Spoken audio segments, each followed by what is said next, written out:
Assalamualaikum warahmatullahi wabarakatuh. Nama Vito Pratama, NIM 2024014. Kelas Psikologi Islam C, Institut Agama Islam Negeri Abdurrahman Siddiq, Bangka Belitung.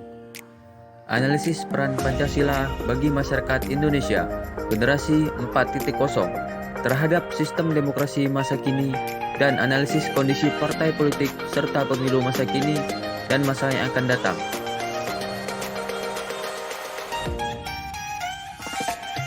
Dunia, termasuk Indonesia, memasuki era modernisasi, otomasi, digitalisasi, industrialisasi, penggunaan teknologi, dan internet yang akan menjadi basis dari kegiatan di berbagai sektor sosial, budaya, politik, pendidikan, dan ekonomi.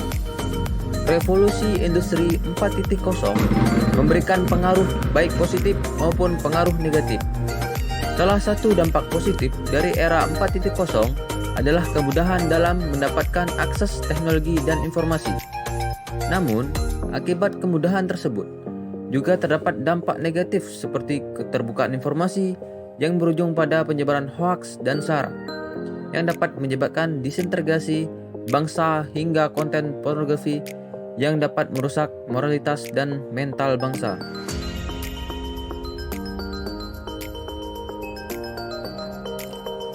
Kaum milenial bisa menjadi trigger bagi terbangunnya demokrasi yang berkualitas. Hal ini terbukti dari peran pemilih milenial pada pemilu yang baru berlalu, yang jumlahnya mendekati angka 40% dari total warga negara yang menggunakan hak pilihnya. Artinya, terdapat 70 juta pemilih milenial yang telah menggunakan hak kewarganegaraannya dalam pesta demokrasi besar. Hal ini tidak lepas dari pemilih muda atau generasi 4.0.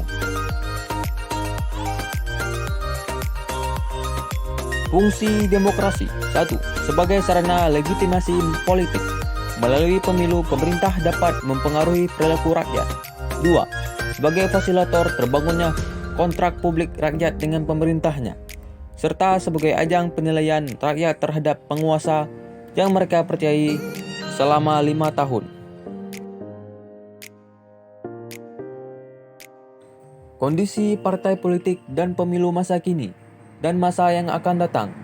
Di dalam studi politik, pemilihan umum dapat dikatakan sebagai sebuah aktivitas politik, di mana pemilihan umum merupakan lembaga sekaligus juga praktis politik yang mampu menjamin parameter kedirian rakyat sebagai pemilik kedaulatan.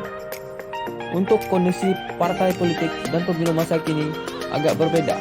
Pada pemilu sebelumnya, karena pelaksanaannya di tengah pandemi, menjadi pertaruhan besar. Regulasi pelaksanaan pemilu pada masa pandemi COVID-19 tidak ada yang berubah.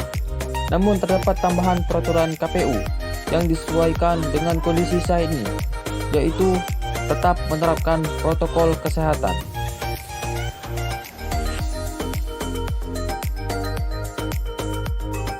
Pilkada 2020 fondasi penting untuk pemilu masa depan.